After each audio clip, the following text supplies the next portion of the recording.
Midnight horror stories. Turn off the lights. Listen carefully. I work nights at a 24-hour pharmacy, have done for about 3 years now. It's not a bad job. Quiet mostly. You get the regulars coming in for their prescriptions, the occasional person who can't sleep and wants something for a headache, the drunk guy at 2 a.m. who needs aspirin and keeps apologizing for being drunk. After a while, you stop noticing the hours. Your body just adjusts, and night starts to feel like the normal time to be awake, and daytime starts to feel strange and too bright and too loud. The pharmacy is on the ground floor of a strip mall on the edge of a retail park. Big glass frontage, floor-to-ceiling windows along the whole front of the unit. During the day, it's fine. You can see out into the car park, see people coming and going. But at night, with the lights on inside and everything dark outside, the windows turn into mirrors. You can see yourself perfectly clearly, and you can't see anything beyond the glass at all, just your own reflection, and the reflection of the shelves and the strip lighting and the counter, like the shop continues on forever into a dark copy of itself. I've always found it slightly uncomfortable, but you stop noticing after the first few weeks. It's just how the windows are at night. This was about 8 months ago, on a Thursday. Slow shift, like most Thursdays. My colleague Sarah had been working with me since 10, and at around 1 a.m. she went for her break. We stagger them so there's always someone on the floor. I was alone at the counter, doing some labeling work, not really thinking about much. I heard the motion sensor above the door pip. That means someone's either come in or the sensors caught something moving close to the door outside, a car going past, a fox, whatever. I called out that I'd be right there, finished what I was doing, then walked up to the front of the shop. There was nobody there. I checked down the 2 main aisles, had a look in the back corner where we keep the cold remedies. Nothing. The door was closed. I figured it was the sensor misfiring. It does that, especially when the weather's bad and the wind catches a carrier bag or something, and went back to what I was doing. About 10 minutes later, it beeped again. Same result. Nobody there. I checked the door this time, made sure it was properly seated in the frame. It was. When Sarah came back from her break, I mentioned it to her, and she barely reacted. Said the sensor had been playing up for a few weeks. She'd reported it to the area manager, but nothing had been done about it yet. So I let it go. The rest of the shift was uneventful. We had a handful of customers between 2 and 4, then almost nothing until the morning team started coming in. By the time I handed over, I'd more or less forgotten about the sensor. I was back in on Saturday night.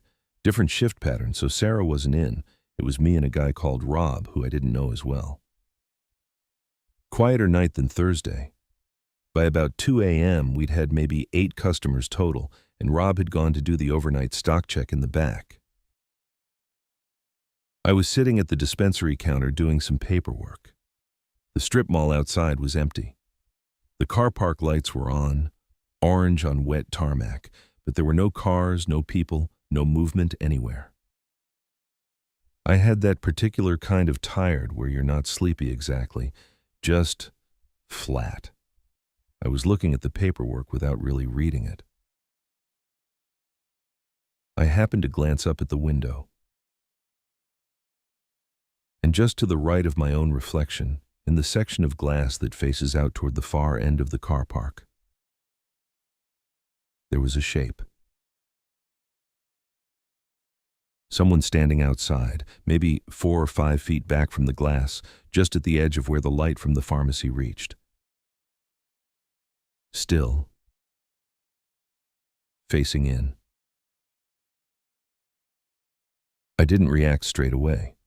When you're tired and the windows are mirroring like that, it genuinely is hard to tell what's your own reflection shifting and what's actually outside.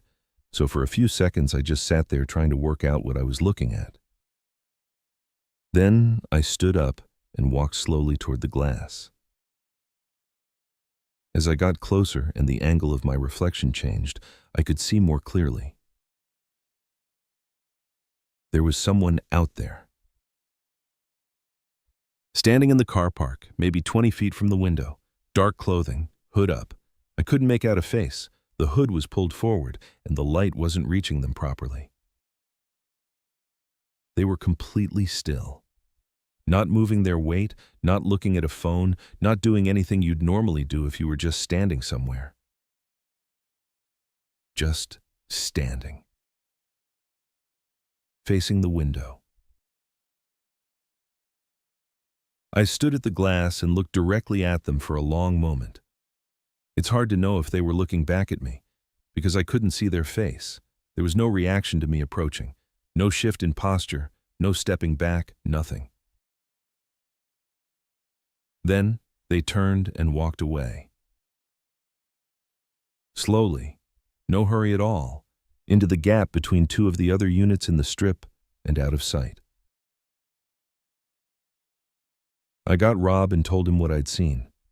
We went to the back and checked the CCTV monitor. The camera covering the front car park showed the figure clearly enough, standing outside the window, completely still, for 4 minutes and 17 seconds before walking away. I'd only clocked them in the last 30 seconds or so of that. We called the non-emergency line. 2 officers came out about 40 minutes later, had a look around the car park and the area behind the units. Didn't find anyone. They were polite, but it was pretty clear they thought it was most likely someone waiting for a lift or sheltering from the drizzle, and that there wasn't much to it. They took a note of it and left. That explanation didn't sit right with me. Someone waiting for a lift doesn't stand completely still for 4 minutes facing a window. They look at their phone, they pace a bit, they lean against something. They behave like a person waiting. This wasn't that. But I didn't have a better explanation, and nothing had actually happened, so I let it go again. The thing that unraveled it was about 2 weeks later. We'd had a report of someone going through the bins behind the unit, the ones we use for pharmaceutical waste, which have to be kept secure, and I was going back through the CCTV footage, trying to find anything relevant. I ended up going back further than I needed to, just out of habit, checking the front car park footage as well. I found him on 5 separate nights over the previous 3 weeks. Always between 1 and 3 in the morning, always the same spot, roughly the same position, facing the window. The lengths varied, 2 minutes on one occasion, 9 minutes on another. Just standing there. Watching the inside of the shop. Watching whoever was on shift. 5 times. And I'd had no idea. I pulled all the footage and got it to the police properly this time, with timestamps and dates. They took it more seriously with that in front of them. They increased patrols of the area for a while, put it on the watch list for the overnight units. The area manager got involved. There was talk of improving the exterior lighting, adding another camera to cover the blind spot between the units where he'd been walking away to. As far as I know, nothing ever came of it in terms of identifying him. Nobody was caught. The patrols ran for a few weeks, nothing happened, and then things went back to normal. I never saw him again. Or at least, never knowingly saw him again. That's the part I can't fully shake. Because here's what I keep coming back to. The motion sensor beeped twice on that Thursday shift, about 10 minutes apart, and both times there was nobody visible inside the shop. The sensor is positioned to pick up movement near the entrance from both inside and outside.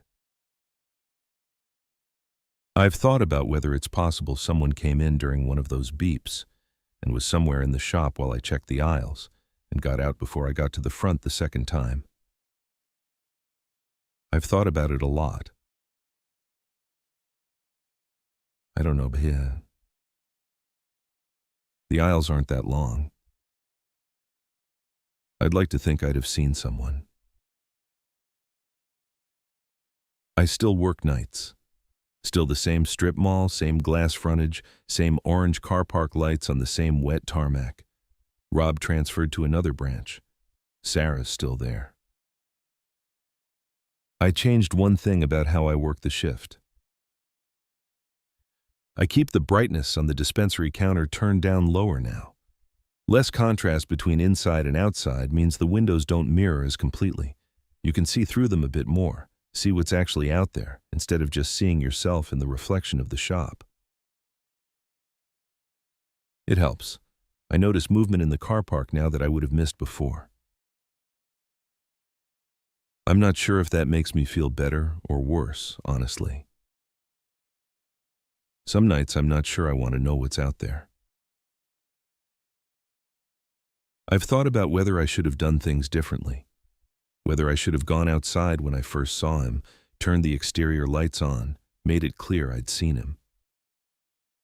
But the advice you get, and the advice the police gave us, is not to confront. Don't go outside, don't open the door, call it in and stay put. So I think I did the right things. I just don't know if the right things were enough. The strip mall has 3 other units, a nail salon, a letting agency, and a place that does sports massage, all closed at night. There's nobody in those units between about 7 p.m. and 8 a.m., so for those hours it's just the pharmacy, lit up in the middle of all that dark glass. A lit room in a dark building is its own kind of signal. I never thought about it that way before, but I think about it now. What I'd like to know is what he was watching for. Was it routine? Was he tracking shift patterns, working out when there was one person instead of 2? Was it the pharmacy specifically, the drugs, the controlled substances we keep in the dispensary? Or was it something else? Was it me? I don't have answers to any of that. The footage wasn't clear enough to identify him, and nobody came forward. The increased patrols faded away. Life went back to normal, more or less. I kept my job, kept the same hours, kept the same route in and out. I just keep the lights turned down now. And I keep looking.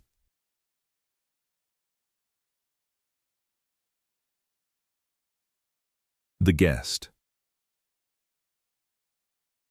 My parents own a holiday let.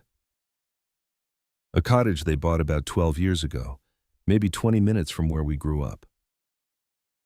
Semi-rural area, nice enough. The kind of place people drive to for a long weekend to get out of the city. 2 bedrooms, wood burner, garden backing onto fields. My parents retired a few years back and the rental income helps. I look after the practical side of things, changeovers, maintenance, guest communication. I've been doing it since my mid-20s and it's mostly fine. Mostly routine. The booking that caused all this came through on a Tuesday evening in late July, 2 summers ago. Long weekend, Thursday to Sunday, 1 guest listed. The name was J. Morris. The contact number was a mobile. Payment in full went through on the booking platform without any issue. No special requests, no message through the platform, nothing that flagged as unusual. I sent the standard welcome message with directions and the key safe code and didn't think anything more about it. Thursday afternoon, I drove over to let them in. I usually try to be there when guests arrive so I can do a quick walkthrough, answer any questions, show them how the wood burner works. I got there about 2 p.m., gave the place a final once-over, put the welcome hamper my mom puts together on the kitchen table. Bread, local jam, a small bottle of wine, a handwritten note from my mom welcoming them, that kind of thing. Then I waited. By 4 p.m., nobody had arrived. I tried the mobile number. It went to a generic voicemail, no name recorded, just the automated message telling me to leave one. I left a message saying I was at the cottage and to call me if they had any trouble finding the place. Waited another half hour, tried again. Same thing. I figured they'd been held up on the drive. It happens. I sent the key safe code again via the platform message system in case they hadn't saved it and headed home. Assumed they'd arrive later that evening and let themselves in. Friday morning, I went back to check. The cottage was exactly as I'd left it. Both beds made up, towels folded on the end of each, nothing moved. The welcome hamper was still on the kitchen table, untouched. The wine was still there. Even the handwritten note from my mom was sitting exactly where I'd placed it. I tried the number again. Voicemail. Message through the platform. No response. By this point, I was fairly sure it was just a no-show, someone who'd booked and then had an emergency or changed their plans and hadn't thought to cancel. It's more common than you'd think. Some people just don't bother. I was a bit annoyed about it because it was peak season and I could have let those dates to someone else, but there wasn't much I could do. I told my parents it looked like a no-show and left the cottage as it was. Saturday morning, I went back to do the changeover early. The next guests weren't due until Monday, so I wasn't in a rush, but I wanted to get it done so I could have Sunday free. I unlocked the front door and went in. The welcome hamper had been moved. Not by much. It was still on the table, just shifted to one side, closer to the edge. And the bread was gone. The small sourdough loaf my mom had put in, gone. The rest of the hamper was intact. The jam, the wine, the shortbread biscuits. Just the bread. I stood there for a moment trying to work out if I was misremembering where I'd put the hamper. I was fairly confident I'd centered it on the table. Not completely certain, but fairly. I checked the bin. No bread wrapper or crusts in there. Checked the fridge. Nothing had been added. The bread was just gone. I went through the rest of the cottage. Both bedrooms looked untouched, a bed still made, towels still folded. The bathroom was completely dry. No sign anyone had used the shower or the sink or run any water at all. All the towels were exactly as I'd left them. The wood burner had nothing in it. But 2 of the kitchen chairs had been pulled out slightly from the table. Not a lot, maybe a few inches each. And there was a mug in the drying rack next to the sink. A single mug, washed and upturned to dry. I called my dad. He listened and said it sounded like I'd probably just misremembered where I'd put things, and the mug was almost certainly one I'd used myself during the wait on Thursday and forgotten about. Which is possible. I do sometimes make a cup of tea when I'm doing a changeover. I genuinely couldn't say with complete certainty that I hadn't done that. But I was fairly sure I hadn't. and I was fairly sure the chairs had been pushed in when I left on Thursday. And I was fairly sure about the hamper. I finished the changeover without saying anything more about it. Stripped the beds even though they hadn't been slept in, just because it felt right to do it. Cleaned the bathroom, restocked the supplies. As I was doing my final check before leaving, I went through each room checking the windows. I always do this as part of the changeover, making sure they're all latched. Most of them were fine. The window in the back bedroom wasn't. The small one that faces out over the garden, it was unlatched. Just resting closed but not locked, so you could have pushed it open from outside without any force. It latches from the inside using a small turn mechanism on the handle. I check every window every time, and I would have noticed on Thursday if it was unlatched. Which meant it had been unlatched from inside the cottage. At some point between Thursday afternoon and Saturday morning. I went very still for a moment. Then I went back through the cottage again, more carefully this time. Checked every cupboard, the space under both beds, the airing cupboard in the hallway. Nobody there. Obviously nobody there. I'd have known by then if someone was in the building.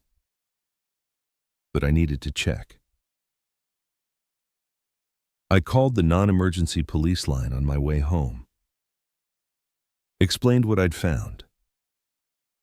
The officer I spoke to was patient and took a note of it, but was honest that without clear evidence of a break-in or any sign of damage or theft, it was difficult to do much. She suggested I change the key safe code and make sure all the windows were locked, which I'd already done. Then I went back through the booking. The account that had placed it had been created the same day the booking was made, which isn't unusual in itself. People do sign up to book something specific.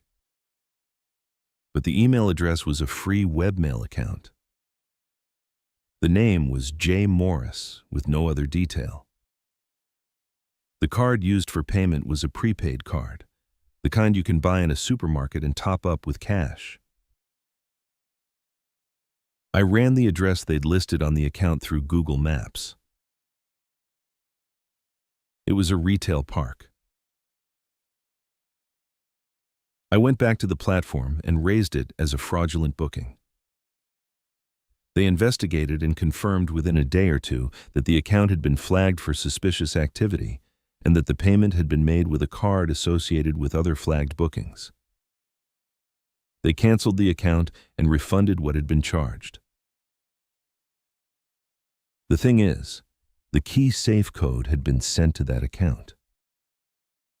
Whoever created it had that code. And if they'd let themselves into the cottage on Thursday night or Friday, they'd had it for the whole weekend. I changed the code that same day and changed the physical key safe as well, the whole unit, not just the combination.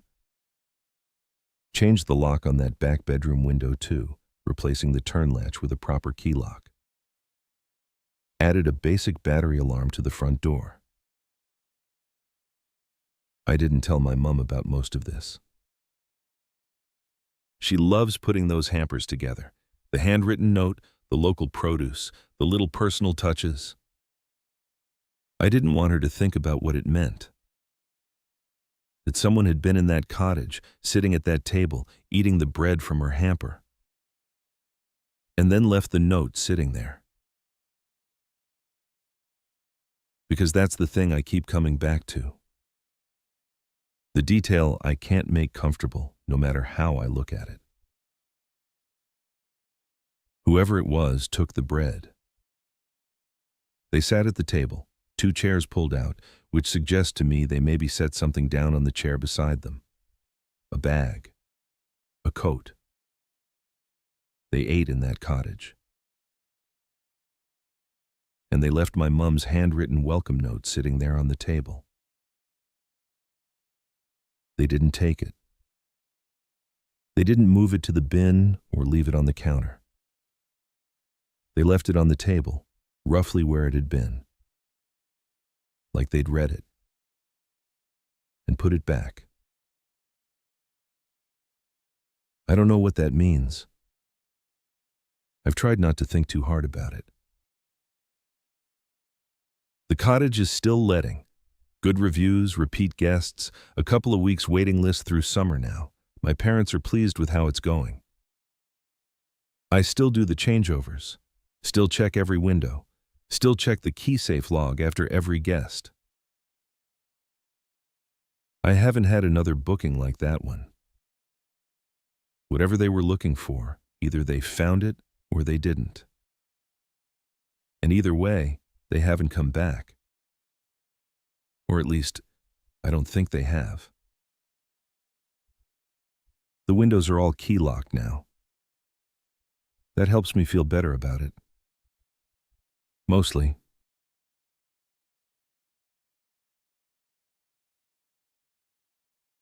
The shortcut.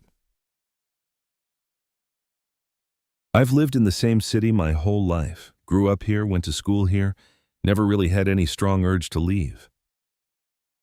I know it well, the way the areas shift as you move from one part to another, which streets are fine at noon and different at midnight, where you walk and where you don't after dark. You build up an instinct for it over years. It becomes automatic. You stop having to think about it. This was about 18 months ago, on a Friday in November. I'd been at a friend's place across town, a small group of us, nothing especially late. I left around 11. Cold night, dry, pretty quiet. The route home takes about 35 minutes on foot, and I've done it so many times it barely registers as a journey. I know every corner of it. The part that matters is about halfway. There's an underpass that goes beneath a dual carriageway. If you don't take it, you have to go the long way round, up to the bridge further down, across and back the other side, which adds about 10 to 12 minutes.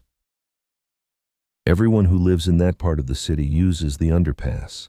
It's not a bad one as underpasses go, wide enough that it doesn't feel enclosed, reasonably well lit at both ends, maybe 40 meters long. Nothing you'd think twice about on a normal night. I went in. My footsteps echoed a bit the way they always do in there. Hard floor. Curved walls. I was maybe 10 meters in, about a quarter of the way through, when I heard footsteps behind me. That's not unusual. It's a shortcut, people use it. I didn't think anything of it and kept walking. But the footsteps were closer than they should have been if someone had entered behind me, not right behind me, but more like 15 feet, but closer than the time gap suggested. Like they'd been near the entrance when I went in, and had waited a beat before following. I didn't react to that thought. I just noted it and kept walking. I'm not someone who startles easily, and I've never had anything happen to me in that part of the city. So I walked. And after a few seconds, I realized the footsteps behind me were keeping exactly the same pace as mine. When my foot hit the ground, a beat later, theirs did.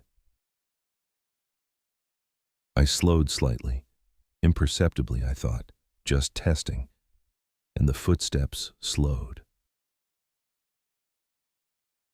I came out the other end and crossed the road without stopping, going left onto the main street that runs alongside the carriageway.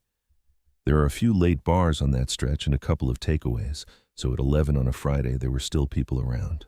Not loads, but enough. I crossed and glanced back once I was on the other side. The man had come out of the underpass. He crossed the road in the same direction I had and turned left. I told myself he just lived that way. The same direction isn't evidence of anything. Lots of people go left. I kept walking. I had my hands in my pockets and I wasn't moving fast. After maybe 90 seconds, I found a reason to stop. I pretended to check something on my phone, stepping slightly to the side as if I'd gotten a message. I looked at the screen for a moment and then, casually, looked back the way I'd come. He'd stopped. He was standing about 30 meters behind me, just outside the light from one of the bar signs, next to the doorway of a closed estate agent. Not looking at his phone, not leaning against the wall.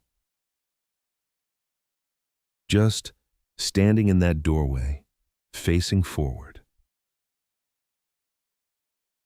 I looked at my phone for another few seconds and then started walking again. Behind me, I heard footsteps resume. I want to be clear about how I felt in that moment, because it's easy in hindsight to make these things sound dramatic. At the time, I was thinking very practically. I wasn't panicking. I was running through options. The main street was still the safest place to be. There were people around, there were lit windows, there were open businesses. I wasn't going to turn off onto a side street, and I wasn't going to show that I'd noticed him by doing anything obvious. I just kept walking at the same pace and thought about what to do. About 2 minutes further on, there's a kebab shop that's open until 2 a.m. It's always busy on Friday nights. People coming out of the bars, people waiting for taxis, a good amount of foot traffic in and out. I walked in like I'd always been planning to, joined the queue, and put myself in a position where I could see out the front window without obviously looking. He was on the other side of the road. Standing on the pavement across from the kebab shop, facing it. Same stillness as before, not doing anything, not pretending to be somewhere. Just standing there, watching the door I'd gone in through. I was in that queue for about 20 minutes. I ordered something. I think I had chips. I barely tasted them. And I found reasons to stay inside. I talked to the guy behind the counter about nothing in particular. I made myself take my time eating. Every time I checked the window, he was still there. And then at some point, maybe 15 minutes in, he wasn't. I waited another 5 minutes to be sure. Then I went to the counter and asked the owner if he could call me a taxi. I said my feet were hurting and made it a joke, and he laughed and called one. The taxi came in about 8 minutes, and I got in and watched out the rear window the whole way home. Nothing. No sign of him anywhere on the route. I got home, locked the door, sat down. I wasn't shaking or anything like that. I was just very aware that something deliberate had just happened. That wasn't coincidence or paranoia. That was a person following me and stopping when I stopped and waiting outside a shop I'd gone into. That's a specific set of choices someone made. I didn't call the police that night. I didn't have anything concrete, no description beyond average height, dark jacket, hood up, which describes half the people in the city on a cold November evening. No photo, nothing threatening said or done, no physical contact. I didn't think there was much they could do with that. About 10 days later, I was talking to my neighbor over the fence. She's in her early 60s, lives alone, walks a lot. She was telling me she'd had a strange experience near the underpass one evening the week before. A man who'd followed her as far as the main street before she'd gone into a pub to wait it out. She'd stayed in the pub for nearly an hour before getting a taxi home. She described him. Average height, dark jacket. The way he walked, measured, no hurry, keeping pace. She said what had unnerved her most was that he didn't seem to be in a rush. Like he had time. I told her what had happened to me. We sat in her kitchen for a while, going over the details, comparing what we each remembered. The descriptions were consistent enough that we were both fairly sure it was the same person, same area, same time of night, same method. She'd already reported it. I went with her to the station the following day and added my account. The officer we spoke to took it seriously. 2 separate incidents, same description, same location, and said they'd look into it and increase foot patrols in that area at night for a while. Neither of us had a face. That was the problem. He'd kept the hood forward the whole time. As far as I know, nothing came of it. Nobody was arrested, nobody was identified. The patrols ran for a few weeks and then presumably tapered off when nothing else was reported. That doesn't mean nothing else happened. It means nothing else was reported. Those aren't the same thing. I've thought about the method of it a lot since. The fact that he waited near the entrance to the underpass and not inside it. If you wait inside an underpass, you're visible to someone approaching from outside. They can see you before they commit to going in. Waiting near the entrance, set back slightly, means you're in a position to follow someone in without them having seen you standing there. That's not an impulse. That's thought through. And the stopping when I stopped, the waiting outside the kebab shop, that's patient. Whatever he was doing, he wasn't in a hurry. He had time to wait. I still live in the same city, same area, same 35-minute walk from my friend's place. I know every corner of that route. I go the long way now, over the bridge, across, down the other side. It adds about 12 minutes and I barely notice it anymore. Some shortcuts aren't worth it. My friend whose place I'd been at that night, when I told him about it a week or so later, his first reaction was to ask why I hadn't called him to come and walk with me, and I didn't have a good answer. Partly because I didn't know it was going to happen, and partly because there's a particular kind of stubbornness that comes from knowing a city well. You feel like it's yours. You've walked those streets for years and nothing's happened, so your brain keeps telling you that nothing will. It took a while for my brain to update that. I've changed a few small things since. I don't use headphones when I'm walking at night anymore. I keep my phone accessible rather than in my bag. I pay more attention to what's behind me, not paranoid attention, just awareness. The kind of awareness that should probably have been there all along and was switched off because I'd gotten comfortable. The underpass is still there. I walk past the entrance to it sometimes when I'm going a different direction. It looks exactly the same, wide enough, lit at both ends, completely ordinary in daylight. A lot of people still use it. I see them going in and out. I just don't use it anymore. The bridge adds 12 minutes, and 12 minutes is nothing.